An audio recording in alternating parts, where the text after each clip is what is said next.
नमस्कार, आप देख रहे हैं द क्रेडिबल न्यूज। मैं हूं शालिनी। देश विदेश से जुड़ी खबरों के इस कार्यक्रम में आज हम सबसे पहले जानेंगे, क्या सरकार हर रोज सोशल मीडिया से उनके विरोध वाले कंटेंट रोजाना हटाने का आदेश दे रही है।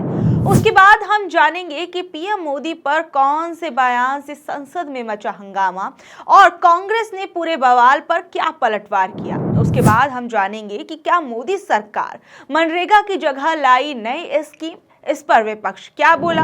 उसके बाद हम जानेंगे कि क्या योगी आदित्यनाथ ने माना यूपी एसआईआर में हो रही बड़ी गड़बड़ियां, वहीं 4 करोड़ गायब वोटर्स पर अखिलेश यादव क्या बोले। अब वक्त इन खबरों को परखने का, तो सबसे पहले बात करते हैं ऑनलाइन कंटेंट्स की। दरअसल मोदी सरकार के दौर में ऑनलाइन बोलने, लिखने और सवाल पूछने की आजादी पर सबसे बड़ा सवाल अब सहयोग पोर्टल को लेकर खड़ा हो गया है। दरअसल एक आरटीआई से सामने आए आंकड़े बताते हैं कि अक्टूबर 2024 से अक्टूबर 2025 तक सिर्फ एक साल में सरकार 2312 ऑनलाइन कंटेंट ब्लॉक करने के आदेश जारी कर चुकी है। यानी औसतन हर दिन करीब 6 बार सरकार ने किसी न किसी कंटेंट को हटाने या ब्लॉक करने का ऑर्डर पास कर दिया।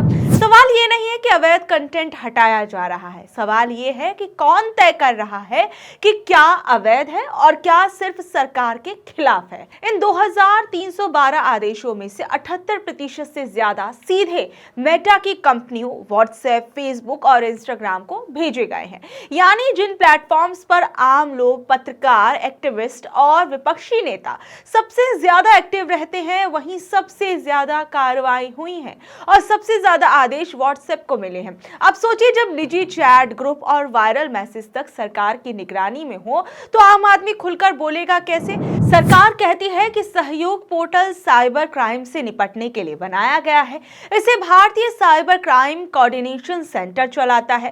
कानून की भाषा में कहा जाता है कि आईटी एक्ट की धारा 69 के तहत अवैध कंटेंट हटाने का काम करता है। लेकिन असल बहस यहीं से शुरू होती है, क्योंकि विशेषज्ञों का कहना है कि सहयोग पोर्टल अब सिर्फ अवैध कंटेंट नहीं, बल्कि असहज सवालों और असहमत आवाजों को हटाने का औजार बनता जा रहा है। और इस विवाद की गंभीरता तब और ज्यादा बढ़ गई जब एलन मस्क की कंपनी एक्स ने सीधे भारतीय सरकार के खिलाफ कर्नाटक हाईकोर्ट का दरवाजा खटखटाया था। एक्स का साफ आरोप था कि सहयोग पोर्टल आईटी एक्ट की धारा 69A की कानूनी प्रक्रिया को दरकिनार करके एक समानांतर सेंसरशिप सिस्टम बना रहा है। यानी बिना पूरी जांच, बिना स्पष्ट कारण बताए कंटेंट हटाने का दबाव बनाया जा रहा है। एक्स ने इसे सीधे सीधे सेंसरशिप पोर्टल कहा था।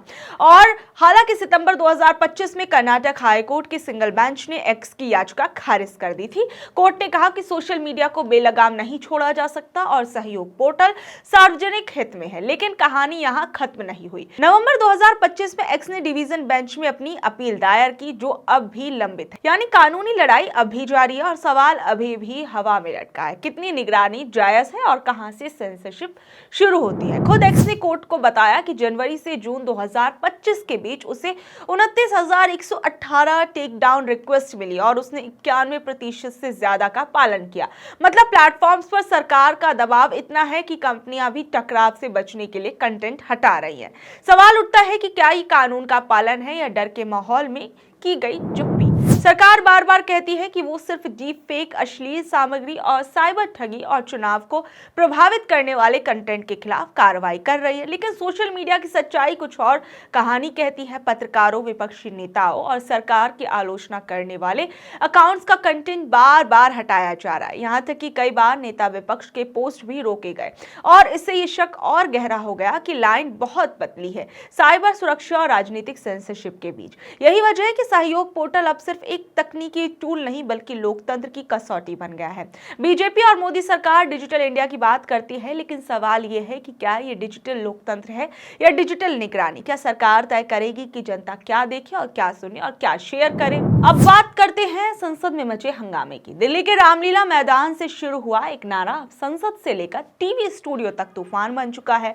कांग्रेस के वोट चोरी विरोध प्रदर्शन के दौरान प्रधानमंत्री नरेंद्र मोदी के खिलाफ कुछ बेहद आपत्तिजनक नारों ने पूरे राजनीतिक माहौल को गर्म कर दिया। वायरल वीडियो में कुछ लोग आपत्तिजनक नारे लगाते हुए दिख रहे हैं और वोट चोर गद्दी छोड़ जैसे नारे भी लगाए। इन नारों के सामने आते ही बीजेपी को एक बड़ा मौका मिल गया। पूरा मुद्दा चुनाव आयोग, ईवीएम और वोट चोरी से हटाकर सीधे प्रधानमंत्री के अपमान पर ले जाने का। बीजेपी ने बिना देर किए हुए इस मुद्दे को लोकसभा और राज्यसभा दोनों में उठाया। केंद्रीय मंत्री किरण रिजिजू ने सदन में खड़े होकर कांग्रेस और खास तौर पर सोनिया गांधी जी से माफी की मांग कर डाली। बीजेपी सांसदों ने कहा कि ये नारा प्रधानमंत्री को मौत की धमकी जैसा है और देश की जनता इसे कभी बर्दाश्त नहीं करेगी। संसद में जोरदार हंगामा हुआ, कार्यवाही बाधित हुई और सरकार ने पूरा नैरेटिव बदल दिया और अब बहस वोट चोरी पर नहीं, नारे पर थी। लेकिन कहानी का दूसरा पहलू भी उतना ही अहम है। कांग्रेस का कहना है कि ये रैली प्रधानमंत्री के खिलाफ नहीं बल्कि चुनाव आयोग और सरकार पर वोट चोरी और ईवीएम में गड़बड़ी के आरोप को लेकर थी और इस प्रदर्शन में राहुल गांधी, मल्लिकार्जुन खड़गे, प्रियंका गांधी वाड्रा जैसे बड़े नेता मौजूद थे, लेकिन किसी ने भी मंच से इस तरह के नारे नहीं लगवाए। और कांग्रेस ने साफ कहा कि वोट चोर गद्दी छोड़ नारा राजनीतिक है और राहुल गांधी ने दिया था, लेकिन जो नारे जिस पर आपत्ति बीजेपी पार्टी जता रही है, ऐसे नारे पार्टी लाइन में नहीं है। कांग्रेस नेताओं ने पलटवार करते हुए संसद में बीजेपी को आईना दिखाया। उन्होंने याद दिलाया कि प्रधानमंत्री मोदी और बीजेपी नेताओं ने अतीत में सोनिया गांधी, राहुल गांधी और विपक्ष के दूसरे नेताओं के खिलाफ किस तरह के शब्दों का इस्तेमाल किया। कांग्रेस सांसदों का कहना है कि अगर भाषा की मर्यादा की बात करनी है तो बीजेपी को भी अपने नेताओं के पुराने बयान याद करने चाहिए। लेकिन यही बड़ा सवाल उठता है कि क्या बीजेपी इस विवाद का इस्तेमाल असली मुद्दे से ध्यान भटकाने के लिए कर रही है, क्योंकि जिस रैली को लेकर यह हंगामा खड़ा हुआ उसका मूल मुद्दा था चुनाव आयोग की निष्पक्षता और ईवीएम की पारदर्शिता और चुनावी प्रक्रिया पर सवाल। इन सवालों पर सरकार ने संसद में विस्तार से जवाब देने के बजाय नारों को केंद्र में ला दिया। अब इस पूरे मामले को लेकर जो नेताओं के बयान सामने आ रहे हैं, जरा उसे सुनिए। आप ये नहीं पूछते कि यहाँ पे सरकार खुद सेशन को डिस्टर्ब कर रही है, कि पार्लियामेंट्री अफेयर्स के मंत्री खुद क्वेश्चन आवर को डिस्टर्ब कर रहे हैं। ये आप नहीं पूछ रहे कि क्या हो रहा है संसद के अंदर। आप क्या कहेंगे जिस तरीके से हाउस को खुद डिस्टर्ब किया जा रहा है सत्ता पक्ष के द्वारा, माफी की मांग कर रहे हैं, कह रहे हैं कि माफी मांगनी चाहिए जिस तरीके से पीएम को सो कॉल्ड। तो हम लोग आपस में बात कर रहे थे कि किसने कहा ये सब, हमें तो मालूम ही नहीं है। हमें मंच पे तो बिल्कुल ऐसा नहीं हुआ। फिर पता चला कि पब्लिक में किसी ने इंटरव्यू दिया, पब्लिक में कोई कह रहा है, कोई कार्यकर्ता है, कौन है किसी को मालूम भी नहीं है कौन है, उनको खुद नहीं मालूम कौन है, तो सदन में उठा क्यों रहे हैं, और वो भी क्वेश्चन आवर के टाइम।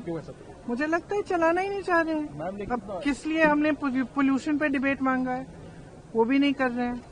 तो मतलब अगर सदन चलाना ही नहीं है तो फिर ऐसे, इससे अच्छा तो बंद कर दीजिए। कम से कम जितना पोल्यूशन, हमारी सारी गाड़ियां जो हैं, सब लोग 10-10 गाड़ियां लाते हैं सिक्योरिटी की, जितना पोल्यूशन फैला रही है वो तो बंद हो जाएगा।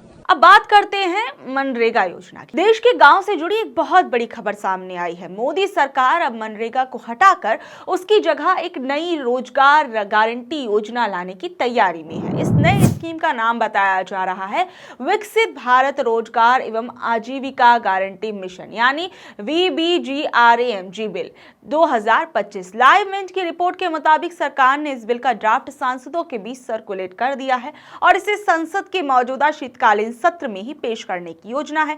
मनरेगा, जिसे आधिकारिक तौर पर महात्मा गांधी राष्ट्रीय ग्रामीण योजना अधिनियम 2005 कहा जाता है, यूपीए सरकार के समय लाई गई थी। उस समय प्रधानमंत्री मनमोहन सिंह थे। ये योजना इसलिए ऐतिहासिक मानी जाती है क्योंकि इसने ग्रामीण गरीबों को रोजगार का कानूनी अधिकार दिया, यानी काम मांगना कोई एहसान नहीं बल्कि हक था। हर ग्रामीण परिवार को साल में 100 दिन का काम, 15 दिन में काम ना मिले तो बेरोजगारी भत्ता, ये सब कानून में लिखा हुआ था। अब सरकार जिस नए कानून की बात कर रही है उसमें दावा किया गया कि ये विकसित भारत 2047 के विजन के मुताबिक होगा। ड्राफ्ट के मुताबिक इस नई स्कीम में हर ग्रामीण परिवार के 18 साल से ऊपर के लोगों को 125 दिन का रोजगार देने की बात कही गई। सुनने में ये मनरेगा से बेहतर लगता है, लेकिन असली सवाल यहीं शुरू होता है। सबसे बड़ा सवाल यही कि अगर सब कुछ बेहतर है तो मनरेगा को खत्म करने की जरूरत क्यों? मनरेगा कोई साधारण स्कीम नहीं है, ये एक अधिकार आधारित कानून है। गांव का गरीब सीधे कोर्ट जा सकता था अगर उसे काम ना मिले। अब जो नया बिल लाया जा रहा है उसमें साफ नहीं है कि रोजगार कानूनी अधिकार रहेगा या सिर्फ सरकारी योजना बनकर रह जाएगा। पिछले कुछ सालों में मोदी सरकार का रिकॉर्ड देखें तो तस्वीर साफ होती है। मनरेगा के बजट बजट में लगातार कटौती हुई, मजदूरी दर महंगाई के मुकाबले नहीं बढ़ी और भुगतान में महीनों की देरी हुई। कई राज्यों में लोगों को 3-4 महीने के बाद भी पैसे नहीं मिले। सरकार ने पहले योजना को कमजोर किया, अब उसका नाम बदलकर नई स्कीम लाने की तैयारी हो रही है। सरकार कह रही है कि यह नया मिशन ग्रामीण विकास को नया ढांचा देगा, लेकिन आलोचकों का कहना है कि यह नाम बदलकर जिम्मेदारी से भागने की कोशिश है। मनरेगा का नाम महात्मा गांधी से जुड़ा है और बीजेपी वैचारिक तौर पर इस योजना से कभी सहज नहीं रही। कई बार बीजेपी नेताओं ने मनरेगा को नकली रोजगार और आलस बढ़ाने वाली योजना तक कह डाला था। अब एक और बड़ा सवाल यह है कि क्या नई योजना में बेरोजगारी भत्ते का अधिकार होगा? मनरेगा की सबसे बड़ी ताकत यही थी कि सरकार काम न दे पाए तो उसे पैसे देने पड़ते थे, और अगर ये प्रावधान हट गया तो ग्रामीण गरीब फिर से अफसरों और ठेकेदारों की दया पर रहेंगे। सरकार ये भी नहीं बता रही कि मनरेगा में जो ट्रांसपेरेंसी है, जैसे social audit, job card, online muster roll, वो नई योजना में किस रूप में रहेगी। कहीं ऐसा तो नहीं कि विकसित भारत के नाम पर गांव के गरीब का सबसे मजबूत हथियार छीना जा रहा हो। अब इस मनरेगा में जो बड़ा बदलाव किया जा रहा है, इसके बाद ये तमाम सवाल उठ रहे हैं। अब बात करते हैं यूपी की। उत्तर प्रदेश की राजनीति में एक बार फिर वोटर लिस्ट ने भूचाल ला दिया। मुद्दा है स्पेशल इंटेंसिव रिवीजन यानी एसआईआर, और इस बार चौंकाने वाला बयान खुद मुख्यमंत्री योगी आदित्यनाथ का है। योगी आदित्यनाथ ने मंच से कहा कि एसआईआर के बाद यूपी की वोटर लिस्ट से करीब 4 करोड़ नाम गायब हो गए, और सबसे बड़ी बात यह है कि उनमें से 85 से 90% वोट बीजेपी के हैं। यानी पहली बार सत्ता में बैठा मुख्यमंत्री ये खुद मान रहा है कितनी बड़ी संख्या में वोटर लिस्ट से नाम कटे हैं। सवाल यह है कि अगर सब कुछ साफ सुथरा है तो 4 करोड़ वोटर गए कहां? योगी आदित्यनाथ का यह बयान उस समय पर आया जब वो भाजपा के नए प्रदेश अध्यक्ष पंकज चौधरी के स्वागत में बोल रहे थे। उन्होंने हिसाब लगाया कि यूपी की आबादी करीब 25 करोड़ है, जिसमें 18 साल से ऊपर के लोग लगभग 16 करोड़ होने चाहिए, लेकिन जनवरी 2025 की वोटर लिस्ट में सिर्फ 15.44 करोड़ नाम थे और एसआईआर के बाद यह संख्या घटकर 12 करोड़ रह गई, यानी सीधे 4 करोड़ का अंतर। अब सवाल ये नहीं है कि नाम घटे, सवाल यह है कि इतनी बड़ी गिनती कैसे गायब हो सकती है। योगी आदित्यनाथ ने इसे विपक्ष की साजिश नहीं बताया, लेकिन पार्टी कार्यकर्ताओं को टास्क देते हुए कहा कि हर बूथ, हर घर जाकर आप लोग नाम जुड़वाएंगे। यानी मुख्यमंत्री खुद मान रहे हैं कि एसआईआर में भारी गड़बड़ी हुई है, और अगर ये प्रक्रिया इतनी ट्रांसपेरेंट है तो फिर बीजेपी को अपने ही वोटर्स को वापस जोड़ने की जरूरत क्यों पड़ रही है। यहीं से समाजवादी पार्टी के अध्यक्ष अखिलेश यादव ने भी सीधा हमला बोल दिया। अखिलेश ने सोशल मीडिया पर लिखा कि मुख्यमंत्री ने खुद स्वीकार कर लिया कि एसआईआर में 4 करोड़ लोग छूट गए और उनमें से ज्यादातर बीजेपी के वोटर हैं। अखिलेश यादव ने इसे वोट चोरी का उल्टा हिसाब बताया और उन्होंने कहा कि जब जांच हुई तो बीजेपी का मन माफिक जुगाड़ नहीं चल पाया और बिना सबूत हटाए गए वोटर दरअसल बीजेपी के ही निकले। अखिलेश ने इस पूरे मामले का चुनावी गणित भी समझाया। उन्होंने कहा कि अगर 4 करोड़ में से 85% बीजेपी के थे तो करीब 3 करोड़ 40 लाख वोट सीधे गायब हुए। इसका मतलब है कि 403 विधानसभा सीटों पर औसतन 84,000 वोट प्रति सीट का फर्क पड़ता है। अखिलेश का दावा है कि इतने वोट अगर असली नहीं है तो बीजेपी 2027 की रेस में अपने आप ही बाहर हो जाएगी। तो बहरहाल ये थी आज की खबरें। कल शाम 7:30 बजे फिर हाजिर होंगी अगली खबरों के साथ। अगर आपको आज की खबर अच्छी लगी, जानकारी भरी लगी तो इसे अपने दोस्तों, रिश्तेदारों से शेयर कर ले। कल तक के लिए नमस्कार, शब्बा खैर, गुड नाइट।